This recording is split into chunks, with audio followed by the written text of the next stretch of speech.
Төстэй урлагийн дунд сургуулийг 1987 онд уран баримлан анги төгссөн Мичидгээд эмэгтэй байгаа.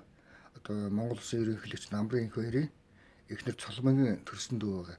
Одоо Мичидийн хувьд бол түүх цаг хугацааны эзэн маш одоо үнэтэй эмэгтэй, оюунлаг, түүний одоо мөн чанар бол Тэнгэрлэг одоо ертөнцийн салшгүй болоотой Чингис хааны өөрийнх нь төрсөн охин гэж явдаг хамгийн том охтуудын нэг байгаа.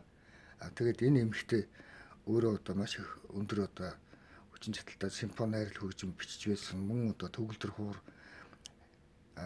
хийл хөгжим зориулсан өөрийнх нь маш олон армансви одоо маш олон одоо хөгжмийн симфони нотнууд одоо өөрт нь хадгалагдаж үлдсэн юм зөнтэй байлаа л да.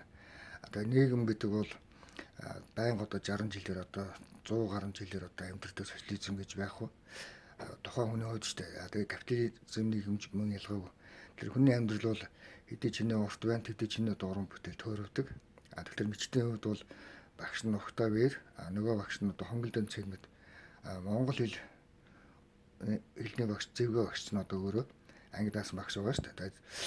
Энэ Мичидийн хувьд бол өөрөө яг цэвэр одоо орсон байгаа. Энэ хүний бас хайрлж хүндлэх, тэр хүний өөрийнх нь одоо мөн чанарыг одоо Орос орон битгээл одоо Америк нэгдсэн улс хүртэл одоо маш их нууцлсан байгаа гэдгийг бас ойлгох зүйтэй.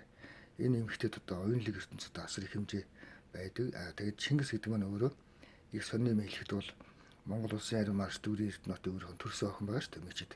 Одоо манай энэ эрдэнэтийн өөрийнх нь том охин Туул энэ эдийн чинь л одоо нэг нь гэсэн үг шүү дээ.